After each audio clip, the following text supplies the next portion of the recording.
The elixir of elegance from nerd to goddess. My life, up until that Tuesday, could have been painted in shades of gray and monitor blue. My name was Ethan, I was 22, a senior in computer science, and my natural habitat was the dimly lit cavern of my shared apartment, specifically the corner that housed my gaming rig. My uniform was a rotation of 5 or 6 hoodies, all equally worn, all equally effective at making me feel invisible. Social gatherings were my personal nightmare. I didn't get the point. The noise, the small talk, the pressure to be someone interesting. It was exhausting. I was much more comfortable in the logical, predictable world of code, where every problem had a solution if you just broke it down into small enough pieces. My social life, such as it was, existed almost entirely online. My best friends were guys I'd met in coding boot camps and online gaming guilds. There was Marcus, the loudmouth joker from Texas, David, the quiet, brilliant strategist from California, and Liam, my actual in-person best friend since freshman year. Liam was the exception to my rule. He was studying business but had a knack for understanding people the way I understood systems. He was effortlessly charming, the kind of guy who could talk to anyone about anything. He was my bridge to the normal world, constantly trying to drag me out of my cave and into the sunlight. That Tuesday night was typical. We were all on a group video call, the digital Brady Bunch squares of our faces flickering on my second monitor. We were supposed to be studying for midterms, but the conversation had, as it always did, drifted into nonsense. Marcus was sharing his screen, scrolling through some bizarre online marketplace that sold things like haunted dolls and alien-blessed crystals. "No way, check this out," Marcus boomed, his voice crackling slightly through my headset. He zoomed in on a product listing. The picture showed a ridiculously ornate violet-colored bottle shaped like a teardrop and stoppered with a silver cap. The label was written in an elegant flowing script, the elixir of elegance. The product description was even more absurd. Unleash your most radiant self. A single sip reveals the beauty that has always been hidden within. Become the person you were always meant to be. One-time use, the effects are permanent and profound. I snorted, leaning back in my squeaky chair. Permanent and profound. What a load of garbage. It's probably just grape juice with some glitter in it. "Dude, the reviews are insane," David chimed in, his quiet voice full of amusement. "Listen to this one. I was a wallflower my whole life. I drank this, and the next day I woke up and, well, let's just say my garden is in full bloom. What does that even mean?" Liam, who had been mostly quiet, suddenly grinned, a mischievous glint in his eye. "Ethan, you should buy it." I rolled my eyes so hard I felt a strain in my neck. Yeah, right. I'm not wasting $50 on snake oil. "It's not for you, man. It's for science," Marcus egged on. "You're the biggest skeptic we know. You're always talking about empirical evidence and debunking fake science. This is your chance. Debunk it for us." "It's already debunked by common sense," I retorted. "Come on," Ethan, Liam said, his voice smooth and persuasive. "We'll all chip in. Think of it as a social experiment. You drink it on the live stream, we all have a laugh when nothing happens. And you get to say, 'I told you so.' It'll be hilarious." The pressure mounted. It was a stupid, pointless dare. But the idea of proving them all wrong, of reaffirming my own logical worldview, held a certain appeal. Plus, I was terrible at saying no to Liam. Peer pressure, even the digital kind, was a powerful force. "Fine," I sighed, pulling up the website. "But you guys are all sending me $10. This is the dumbest thing I've ever done." A week later, the package arrived. The box was plain, but inside, nestled in a bed of black satin, was the violet bottle. It looked even more ridiculous in person, like a prop from a fantasy movie. It felt heavy, and the liquid inside swirled with an iridescent shimmer when I shook it. That night, I set up my webcam, my friends' faces once again populating my screen. "The moment of truth," Marcus shouted, practically vibrating with anticipation. "Make sure you have a trash can nearby," David advised, "in case it's poison." "Thanks, man, real supportive," I deadpanned. I held the bottle up to the camera, to fake science, and to wasting $50. I twisted the silver cap. It opened with a soft hiss, and a faint scent, like jasmine and ozone after a rainstorm, drifted out. I hesitated for a second, It was just a gag, a joke. I put the bottle to my lips and before I could second guess it, chugged the entire contents. It didn't taste like grape juice. It was complex. It started sweet, like honey and peaches, then shifted to something slightly spicy, like cinnamon, and finished with a cool, minty aftertaste. The liquid was thick, almost like a syrup, and it left a strange warmth in my chest as it went down. "Well," Liam asked, leaning into his camera, "what's the verdict? Any sudden urges to become more elegant?" I shrugged, setting the empty bottle down. "Tastes weird. Kinda good, actually, but I don't feel any different. See, told you it was a scam." We laughed about it for another 10 minutes before signing off. I tidied up my desk, tossed the bottle in the recycling bin, and forgot all about it. I fell into bed around midnight, my mind already crunching through algorithms for my coding project. The first thing I noticed when I started to wake up was a headache, a dull pounding ache right behind my eyes. Then came the dizziness. The whole room felt like it was tilting, like I was on a boat in a storm. I tried to sit up, but a wave of nausea washed over me, so intense that I just collapsed back onto the pillow with a groan. The sound that came out of my mouth was wrong. It wasn't my usual gravelly morning groan. It was higher, softer, almost like a melody. My eyes snapped open. The room was still spinning. I tried to speak, to say something, anything. "What the?" Again, that voice. It was clear, feminine, and utterly foreign. Panic, cold and sharp, stabbed through the fog in my head. I scrambled out of bed, my limbs feeling strangely uncoordinated, and stumbled towards the bathroom. My favorite gray hoodie felt like a tent on me, and my sweatpants were so loose they were threatening to fall off my hips. My body felt wrong, lighter, softer. The center of gravity seemed to have shifted somewhere lower. I reached the bathroom and flicked on the light, squinting against the sudden brightness. I braced my hands on the sink, my knuckles white, and forced myself to look up. And I screamed. But the scream wasn't mine either. It was a high, terrified shriek that echoed in the small tiled room, because the person staring back at me from the mirror was not Ethan. It was a girl. A girl with wide, frightened eyes the same hazel color as mine, but they were framed by long, dark lashes I'd never seen before. Her face was heart-shaped, with smooth, pale skin completely free of my usual stubble. A cascade of dark, wavy hair, the color of rich chocolate, tumbled down past her shoulders, a stark contrast to my usual short, messy cut. Her lips, which were trembling, were full and naturally pink. I raised a hand to my face, and the reflection did the same. The hand was smaller, the fingers more slender, the nails clean and perfectly shaped. I touched my cheek. The skin was impossibly soft. I ran my fingers through the long hair. It felt like silk. This couldn't be happening. It was a dream, a hallucination. Maybe the drink really was poison, and I was dying. I looked down. Through the ridiculously oversized collar of my hoodie, I could see the hint of a delicate collarbone and the gentle swell of two small, firm mounds on my chest. I tentatively touched one through the fabric. It was sensitive, real, a jolt like an electric shock, shot through my entire body. My heart hammered against my ribs, a frantic, wild drumbeat. I fumbled with the drawstring of my sweatpants, my hands shaking so badly I could barely function. I pulled them down, my breath catching in my throat. Everything was different, smoother, curvier, where my familiar male anatomy should have been. There was nothing, or rather, there was something entirely new, something undeniably female. I stumbled backward, away from the mirror, and slid down the wall until I was sitting on the cold floor, my head in my hands. The hoodie engulfed me, a relic from a life that felt like it had belonged to someone else. The girl in the mirror, her face a mask of pure terror, was me?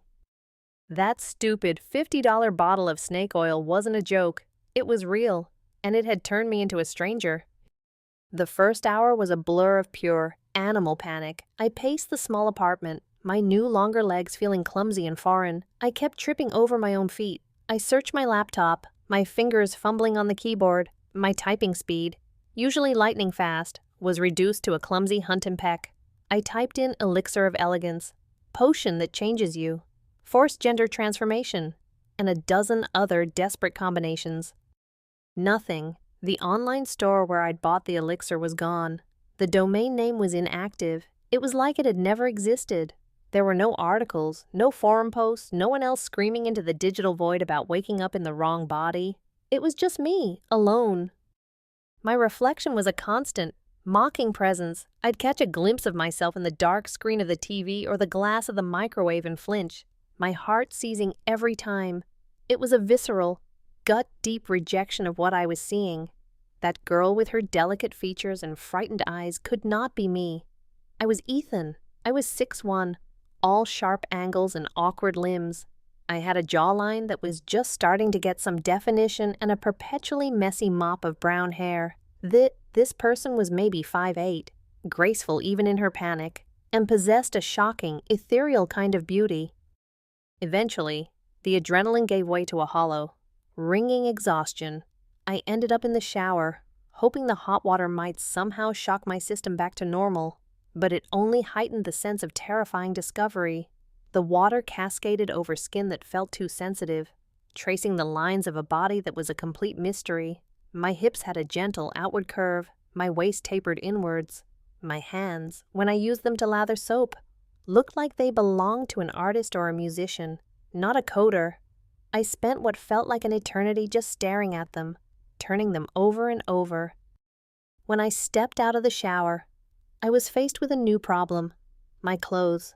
I wrapped a towel around my chest, but it felt precarious, constantly threatening to slip off my narrower shoulders. I couldn't bring myself to put on my old boxers and sweatpants. The thought of wearing them on this new body felt profoundly wrong, a violation of some new, unspoken rule. My younger sister, Sophie, lived with me. She was a fashion design student, and her room was an organized explosion of fabrics, sketches, and clothes. We had an unspoken agreement I stayed out of her space, and she didn't comment on the growing pile of pizza boxes in mine. But right now, her room felt like my only option. With my heart pounding, I crept into her room. It smelled like her perfume and fabric softener. Her closet was a rainbow of colors and textures. My hand hovered, trembling, over the hangers. I felt like a thief, an imposter. I grabbed the first thing I could find that looked comfortable, a simple, soft-looking pajama set made of pale blue cotton, a sleeveless top and a pair of shorts. Back in the safety of my own room, I put them on. The fabric was light and airy against my skin.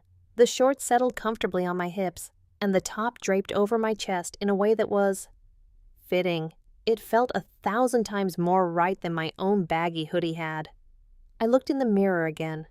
The girl staring back now looked less like a terrified hostage and more like someone who was simply in her pajamas. The fear was still there, a cold knot in my stomach, but it was now joined by a flicker of something else, a dizzying, terrifying curiosity. I touched my hair again, marveling at how it fell in soft waves around my face. I experimentally tucked a strand behind my ear. The gesture felt natural, instinctive. I took a tentative step, then another. The shorts swished around my thighs. I was starting to move with a little less clumsiness, my body slowly beginning to understand its new mechanics. I found a pair of Sophie's discarded slippers, fluffy monstrosities, and slipped them on. They fit. That's when the door to my room opened. Sophie stood there, a laundry basket propped on her hip. She opened her mouth to say something, probably to complain about me leaving wet towels on the floor again. But the words died on her lips. Her eyes widened, and the laundry basket slipped from her grasp, spilling clean clothes all over the floor. Who are you?" she stammered, her hand flying to her mouth. "How did you get in here?" I opened my mouth to answer, to say, "It's me, it's Ethan."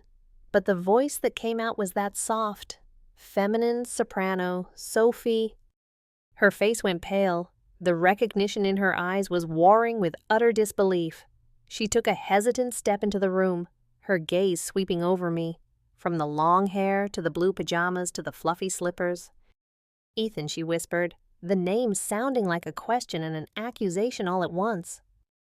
I could only nod, tears finally starting to well in my eyes. The dam of panic and confusion broke, and I started to sob ugly, heaving sobs that shook my entire frame.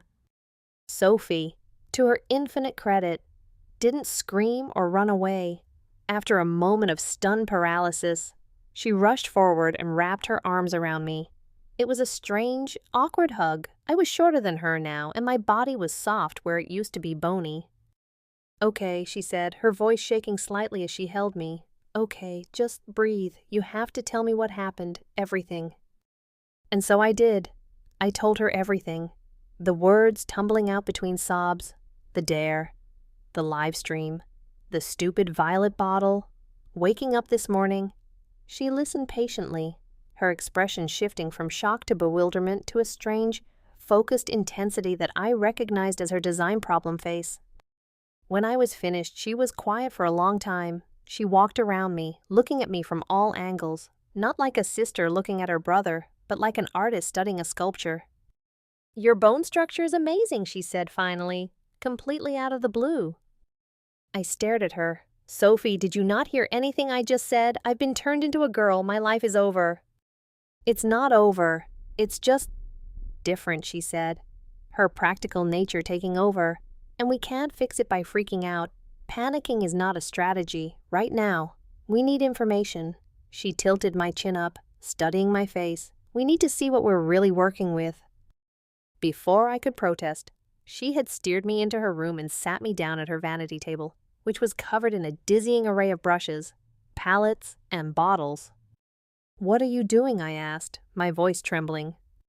"An experiment," she said, pulling my hair back with a soft headband. "You can't go around looking like a terrified ghost. If you're going to be a girl, even temporarily, you might as well see what you can look like." Her touch was gentle as she started to work. She cleansed my face, applied a light foundation that evened out my pale skin, and added a soft pink blush to my cheeks. The feeling of the brushes on my skin was strange, a soft, tickling sensation. I kept my eyes squeezed shut, too afraid to look. She defined my eyebrows, brushed a shimmery champagne color over my eyelids, and finished with a coat of mascara that made my new, long lashes feel even thicker. "Okay, a little bit of lip gloss," she murmured, more to herself than to me. "Not too much, just a hint of shine." A cool, slick wand traced the outline of my lips. "Now," she said softly, "open your eyes." I took a deep, shaky breath and opened them. I didn't recognize myself at all. The terror and confusion were still there in my eyes, but they were now the eyes of a breathtakingly beautiful stranger. The makeup hadn't hidden me. It had enhanced her. It brought out the color of my eyes, gave my cheeks a healthy glow, and made my lips look soft and full. The girl in the mirror looked poised, delicate, and impossibly pretty. A war was raging inside me. Part of me, the Ethan part, was screaming in horror. This was a costume, a nightmare I couldn't wake up from. But another part of me, a new quiet voice I'd never heard before, was captivated. It was the same analytical fascination I got from looking at a perfectly written piece of code, an appreciation for clean lines, elegance, and unexpected beauty. Sophie was watching my reflection in the mirror. "Wow," she breathed. "Ethan, wow." I stared at the girl in the mirror, at the way her pink lips were parted in a silent O of shock. And then, for the briefest of moments, the corner of her mouth tilted upward in a tiny, hesitant smile. It was a smile of fear, of wonder, of utter, terrifying fascination with the impossible person I had become.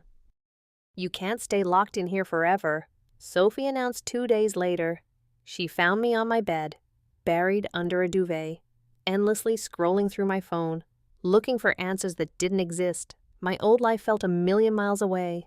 My friends had been texting, asking where I was. I'd sent a group message claiming I had a monster flu and needed to be left alone. Liam had sent a few private messages, checking in. "Dude, you okay? Need me to bring you some soup?" Each notification was a painful reminder of the person I was, no longer. "Watch me," I mumbled from my cocoon.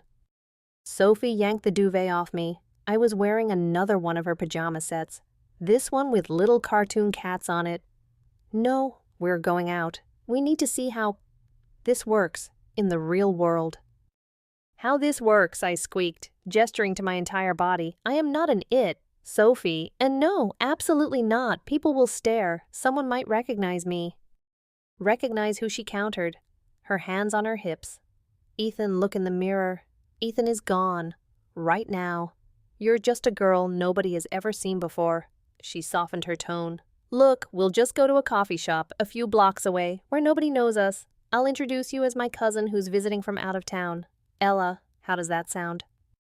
Ella. The name hung in the air. It was pretty. It was soft. It sounded like the girl in the mirror. I hated that I didn't hate it. Why are you so calm about this? I asked, my voice cracking. Because one of us has to be, she said simply. Now get up. We're going to find you something to wear.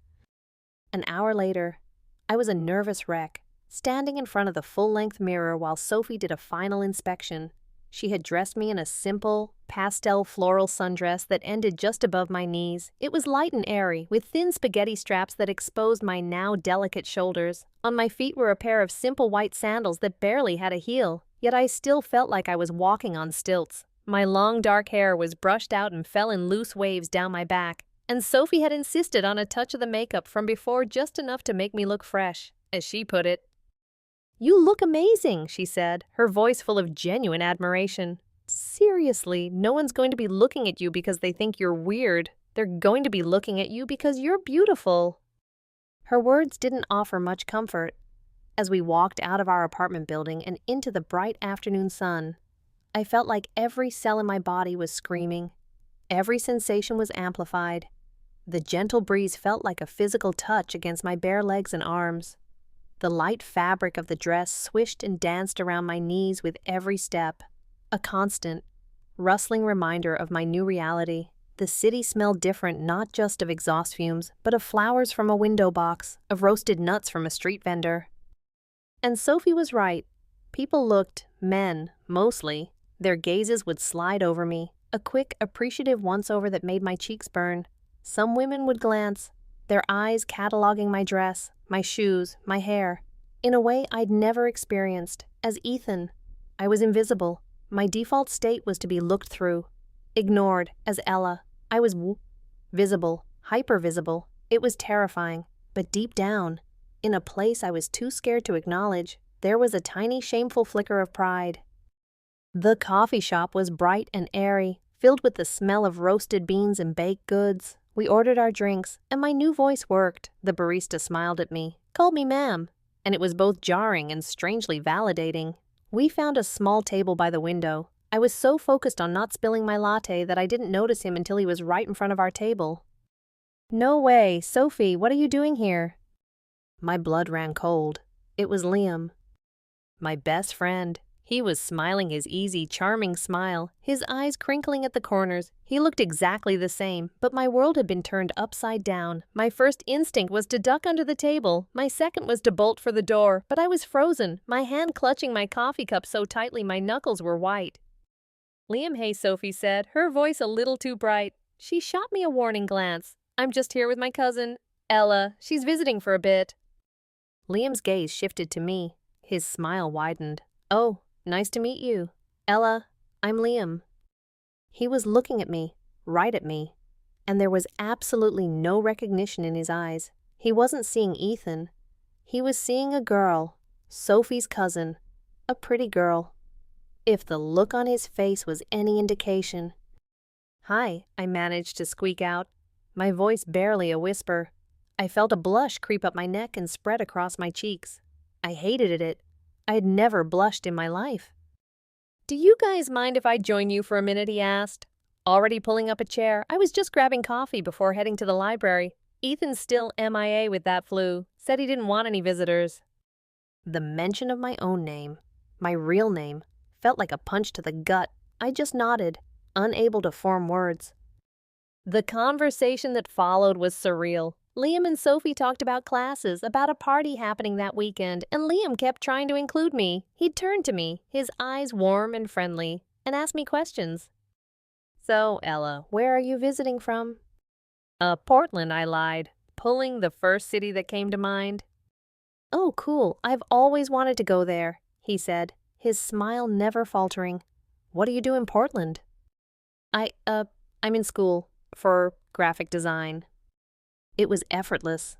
The lies just came, wrapped in this new soft voice. and Liam bought every single one. He was charming and funny, telling a story about a disastrous presentation in his marketing class. I found myself laughing, a light, airy sound that felt like it belonged to someone else at one point. He said something particularly funny, and I laughed and instinctively put a hand on his arm. It was a brief, light touch, but a jolt of electricity shot through me. His eyes met mine, and for a split second, the joking stopped. There was a different kind of light in his eyes, a spark of interest that was aimed directly at Ella. My heart did a strange, painful flip in my chest. This was Liam, my best friend who I'd pulled all-nighters with, who had listened to me rant about buggy code for hours, and he was looking at me like a guy looks at a girl he's interested in. The blush returned with a vengeance.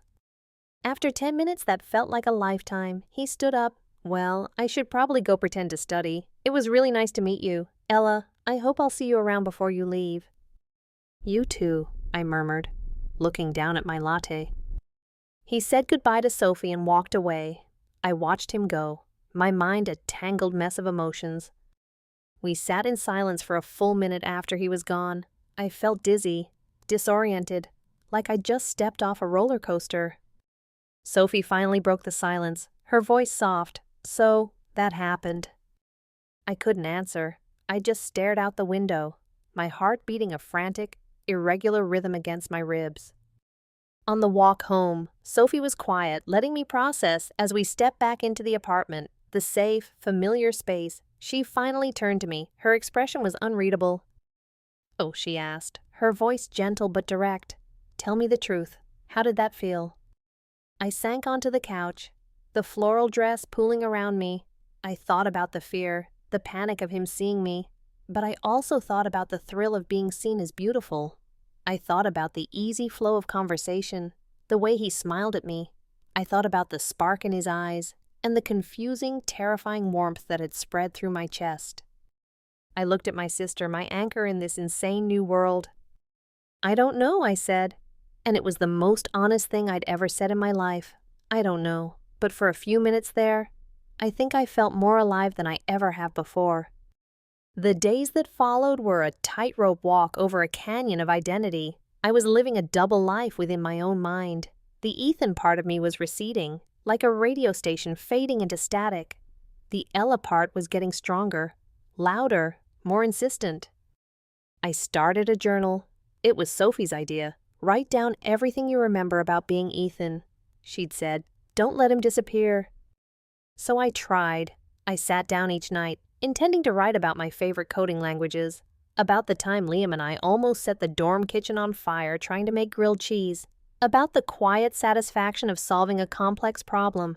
But the words felt hollow, like describing a movie I'd seen a long time ago. The memories were there, but the emotional connection to them was fraying. I'd try to recall the specific feeling of triumph after debugging 1,000 lines of code, and instead my mind would drift to the soft texture of the new moisturizer Sophie had bought me. Ella was a demanding tenant in my head. She was curious. She was a perfectionist. She spent hours online, not on coding forums, but on makeup tutorials and fashion blogs.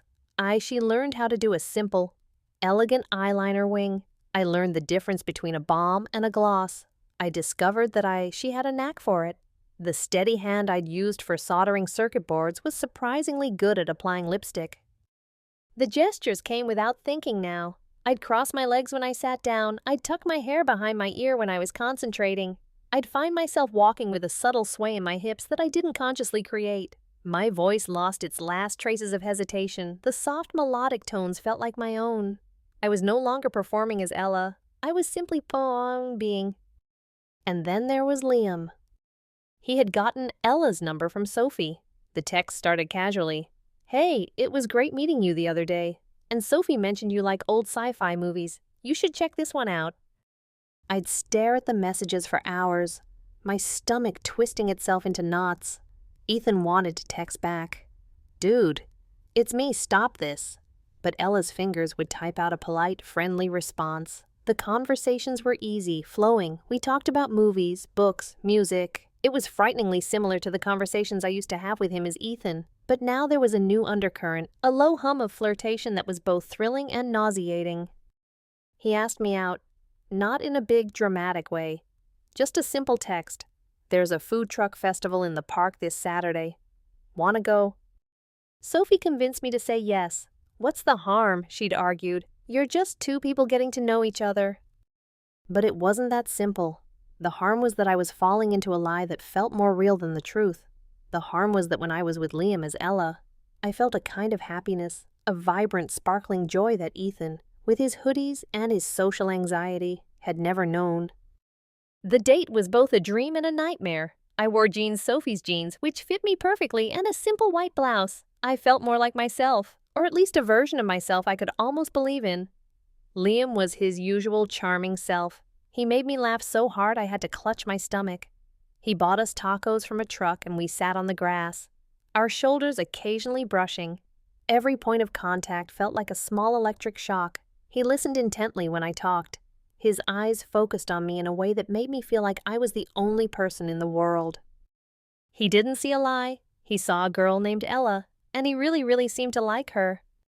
The next date was a movie, a low-budget indie film at the local art house theater. As the lights went down, a new kind of tension filled the air. In the darkness, sitting so close to him, the line between Ethan and Ella blurred completely. He was just Liam, my best friend. But when his hand found mine in the space between our seats, his fingers gently lacing with my own, I was just Ella, a girl on a date with a boy she was starting to care about far too much. My heart hammered in my chest. I couldn't breathe. He walked me home afterward. The streets were quiet, bathed in the soft glow of the streetlights. We stopped outside my apartment building, and the silence stretched on, filled with everything we weren't saying. "I had a really good time tonight, Ella," he said, his voice low. "Me too," I whispered. He took a step closer. He was so close I could see the flecks of gold in his brown eyes. He raised a hand and gently brushed a stray strand of hair from my face, his fingers lingering on my cheek. I knew he was going to kiss me, and the most terrifying part was that I wanted him to. I wanted it more than anything. But as he leaned in, the full weight of my deception crashed down on me. This was Liam, my friend. He deserved the truth. He didn't deserve this phantom, this construct I had become. I pulled back abruptly, a choked sob escaping my lips. Tears filled my eyes, hot and sudden. "I can't," I whispered, shaking my head. Liam looked stunned, his hand dropping back to his side. "Ella, what's wrong? Did I do something?" "No, it's not you. It's me," I cried, the cliché words feeling woefully inadequate. I don't know who I am anymore, Liam." The confusion on his face was heartbreaking. He looked so lost, so genuinely concerned. He reached out, not to kiss me this time, but just to gently take my hand, his thumb stroking over my knuckles. He held my gaze, his own eyes full of a sincere, uncomplicated kindness that shattered my remaining defenses. "Hey," he said softly, "it's okay. You don't have to have it all figured out." He gave my hand a gentle squeeze. "The person I've been getting to know, the person I like, is you, whoever you are." His words were meant to be a comfort, but they were a dagger to my heart. He liked Ella, but Ella wasn't real. Or was she? The line was so blurry now. I couldn't see it anymore. I pulled my hand away, mumbled a hasty goodnight, and fled into my building, leaving him standing alone on the sidewalk, looking more confused than ever. I ran up the stairs, my vision blurred by tears, the duality inside me ripping me in two. I cried myself to sleep that night, a storm of guilt, confusion, and a strange, unfamiliar heartbreak raging within me. When I woke up the next morning, something was different. The storm had passed. In its place was a profound and unnerving quiet. I lay in bed for a long time, just breathing. The frantic energy that had been buzzing under my skin for weeks was gone. The internal dialogue, the constant war between Ethan's memories and Ella's experiences, had fallen silent. There was only one voice in my head now, and it was mine. I got out of bed and walked to the bathroom, not with the usual trepidation, but with a sense of calm purpose. I looked in the mirror. The face that stared back was familiar now. It was Ella's face, my face. The last vestiges of Ethan's angular features had softened completely. The transformation felt finished. It wasn't just a physical change anymore. It felt like my mind, my very soul, had finally settled into its new home. There was no more dissonance. There was only me. I got dressed, choosing a simple pair of jeans and a soft lavender sweater. The movements were fluid, natural. I brushed my long hair, tied it back in a simple ponytail, and applied a little bit of mascara and lip balm. It wasn't a disguise or an experiment anymore. It was just my morning routine. "I'm going for a walk," I told Sophie, my voice clear and steady. She looked up from her sketchbook, her eyes searching mine. She must have seen the change in me, the new stillness, because she just nodded. "Okay, be safe." I walked out into the city. It was a crisp, sunny autumn day. This time, the feeling of the breeze on my skin didn't feel foreign or overwhelming. It just felt nice. The looks I got from strangers didn't make me want to shrink away. I met their gazes, offered a small, polite smile, and kept walking. For the first time, I felt like I belonged in this skin, on this street.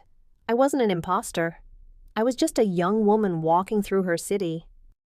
I found myself unconsciously heading towards a familiar place, the university campus. I walked past the computer science building, a place where I had spent countless hours, a place that should have felt like home.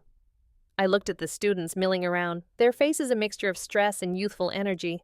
I saw a few guys from my old programming classes. They looked right through me, their eyes passing over me without a flicker of recognition. I was a ghost in my own past. A wave of sadness washed over me, but it wasn't the sharp, panicky grief I would have expected. It was a gentle, wistful melancholy, like remembering a childhood friend you'd lost touch with. Ethan wasn't dead. He was a part of me. His logic, his love for technology, his memories, they were the foundation upon which I was built, but they weren't the whole story anymore. Sophie found me sitting on a bench overlooking the campus green. She must have followed me. She sat down beside me without a word, just handing me a warm paper cup of tea. "It's weird," I said, my voice quiet. I thought I would be terrified to come here, but I just feel peaceful. She looked out at the campus. "I was thinking a lot about that stupid bottle," she said. "Oh, maybe it's not magic in the way we think. It's not about turning one thing into another." She turned to look at me, her eyes full of a wisdom that went beyond her years. Maybe the magic didn't create someone new, Ella. Maybe it just let the real person out. Her words hit me with the force of a physical blow. The truth of them resonated in the deepest parts of my being. All my life, I had felt like I was wearing a costume. Ethan's hoodies, his social awkwardness, his retreat into the world of computers, it had all been an armor to protect a soft, sensitive core I didn't know how to express. The elixir hadn't cursed me. It had liberated me. Tears streamed down my face, but for the first time, they weren't tears of fear or confusion. They were tears of relief, of release.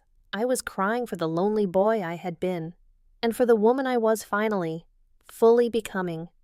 I leaned my head on Sophie's shoulder, and she wrapped an arm around me, holding me as I let it all go.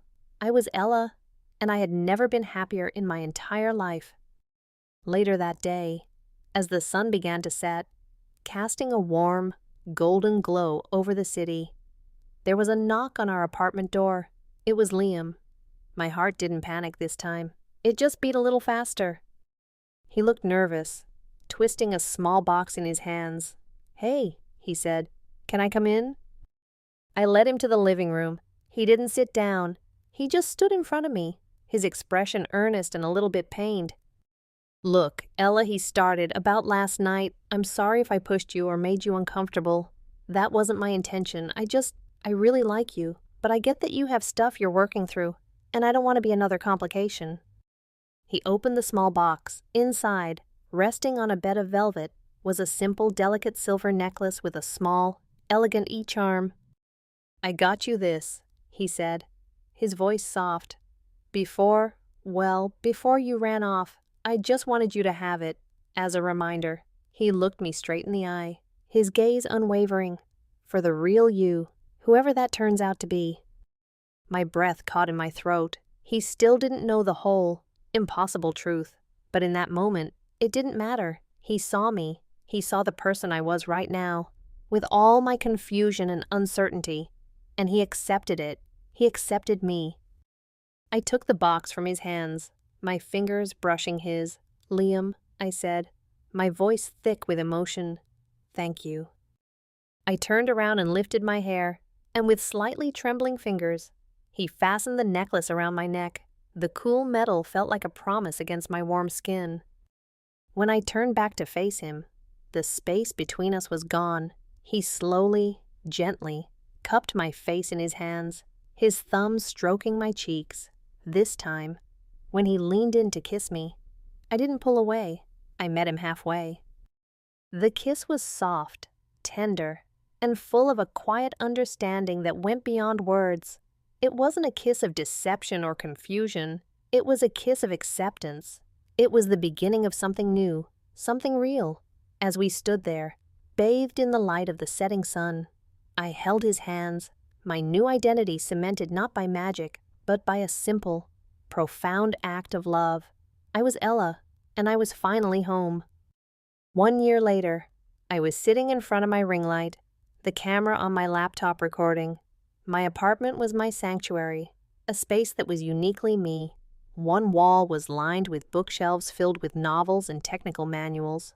A testament to my dual passions, a state-of-the-art computer rig sat on a sleek, minimalist desk, but beside it was a vase of fresh peonies. The space was a perfect synthesis of Ethan and Ella. "So, to recap," I said, speaking to the camera with an easy practice confidence, while the new RTX 7090 has incredible ray tracing capabilities, you have to ask yourself if the performance boost is really worth the price point, especially when you can get a nearly comparable experience from last year's model for half the cost. I smiled. It's like buying a designer handbag. Sometimes you're paying for the name, not necessarily the quality. Don't forget to like and subscribe. And I'll see you all next week for a deep dive into the best budget mechanical keyboards. I ended the recording and leaned back in my chair with a sigh of satisfaction. My channel, Tech and Tool, had started as a weird personal project and had somehow blossomed into a full-blown career. I reviewed technology with the analytical mind of a coder, but explained it through the lens of a fashion and lifestyle influencer. It was a niche, to be sure, but it had found its audience.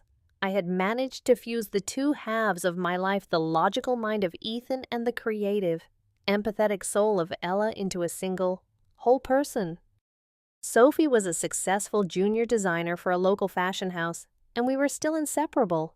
And Liam was my everything. He had eventually learned the whole, unbelievable story. It had taken a lot of long talks, a few tears, and an incredible amount of trust. But he had understood. He said it explained why he felt an instant, inexplicable connection to Ella. He had been subconsciously recognizing his best friend all along. He loved me, not Ethan or Ella, but the person I was now, the person who was a sum of all her parts. Our love wasn't about gender, it was about the soul. As I was editing my video, the buzzer for my apartment rang. I wasn't expecting anyone. I went to the intercom. "Package delivery for Ella." "Okay, you can leave it in the lobby," I replied. A few minutes later, I went downstairs to retrieve it. It was a small plain brown box with no return address, just my name and address printed on a simple white label. Curious. I took it back upstairs. Inside, nestled on a bed of familiar black satin, was a teardrop-shaped bottle made of violet glass, stoppered with a silver cap. My blood ran cold. It was identical to the one I had drunk over a year ago. My hands started to shake as I lifted it out of the box. For a heart-stopping moment, I thought it might be an antidote, a way back. The thought terrified me. I didn't want to go back. Underneath the bottle was a small, crisp white card. On it, written in the same elegant, flowing script as the original label, were just 7 words. "Not a curse, a revelation, M." I stared at the note, the words blurring and sharpening. M, the mysterious seller. All this time, I had thought I was the victim of a prank, a magical accident, A curse, but this note reframed everything. A revelation. It suggested that this wasn't random, it was intentional. Someone, somewhere, had seen the person I was hiding inside and had given me the key to unlock the door. It was a chilling yet strangely comforting thought. A slow smile spread across my face. I looked at the bottle in my hand, at the iridescent liquid swirling within. A year ago, this little bottle had held my entire future. The answer to a question I didn't even know I was asking. It was the most powerful thing in the world. Now it was just a souvenir. I walked over to the bookshelf, the one that held both my C++ textbooks and my collection of Vogue magazines. I cleared a small space between a technical manual on AI and a biography of Coco Chanel. I placed the bottle there, a gleaming violet reminder of the journey I had taken. I don't need it anymore, I whispered to myself. I walked out onto my small balcony, leaving the bottle on the shelf. The evening air was cool and crisp. The city lights were beginning to twinkle on. A sprawling galaxy of possibilities laid out before me. A gentle breeze swept through, catching my long hair and making it dance around my shoulders. I closed my eyes, took a deep breath, and just felt. The solid ground beneath my feet, the wind on my skin, the steady, happy beat of my own heart. I was no longer a nerd or a goddess. I wasn't Ethan in a new body or Ella with an old mind.